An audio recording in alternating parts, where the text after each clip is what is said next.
দুনিয়া মানুষকে হাসায়, দুনিয়া মানুষকে কাঁদায়।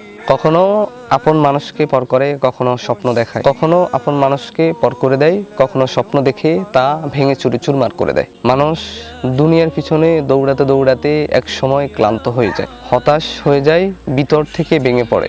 ইসলাম আমাদেরকে শেখায় এর কারণ হলো এই দুনিয়ায় চিরস্থায়ী থাকার জায়গা নয়, শান্তির জায়গা নয়। আল্লাহ সুবহানাহু ওয়া তাআলা এই পৃথিবীকে পরীক্ষা হিসাবে সৃষ্টি করেছেন। এখানে সুখ থাকবে, আবার দুঃখও থাকবে, এখানে ভালোবাসা থাকবে, আবার বিচ্ছেদও থাকবে। তাই যে মানুষ শুধু দুনিয়াকে আপন মনে করে, দুনিয়ার উপরেই সব আশা রাখে, দুনিয়ার উপরে সব বিশ্বাস রাখে, সে একটা সময় কষ্ট পায়। কারণ দুনিয়ায় কখনো কাউকে শান্তি দিতে পারে না, দুনিয়ায় কখনো কাউকে ভালোবাসা দিতে পারে না।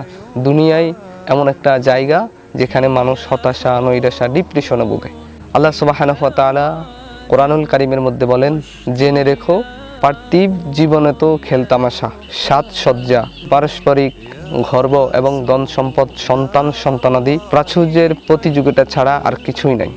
মানুষ দুনিয়ার মোহে পড়ে, মনে করে এখানে সব সুখ, কিন্তু একটা সময়ের সাথে বুঝতে পারে যে যাকে নিজের বাপ ছিল সে বদলে গেছে, যেটাকে চিরজীবনের বাপ ছিল সেটাই হারিয়ে গেছে। এই দুনিয়ায় মানুষকে কখনো অর্থ দিয়ে অহংকারী বানায়, কখনো সম্পদ দিয়ে অহংকারী বানায়, কখনো টাকা পয়সা অর্থলিকা দিয়ে অহংকারী বানায়, আবার কখনো সব কিছু কেড়ে নিয়ে অসহায় করে দেয়। কারণেই রাসূল সাল্লাল্লাহু আলাইহি ওয়াসাল্লাম দুনিয়ার ব্যাপারে খুব সতর্ক করে বলেছেন, এই দুনিয়ায় মুমিনদের কারাগার এবং কাফেরদের জন্য জান্নাত। রাসূল সাল্লাল্লাহু আলাইহি ওয়াসাল্লাম বলেন যে আদ-দুনিয়া সিজনুল মুমিনু ওয়া জান্নাতুল কাফির। অর্থাৎ একজন মানুষ এই দুনিয়াকে কখনো চূড়ান্তের শান্তির জায়গা মনে করে না, কারণ সে জানে প্রকৃত শান্তির জায়গা হচ্ছে আখিরাত, প্রকৃত শান্তির জায়গা হচ্ছে কবর।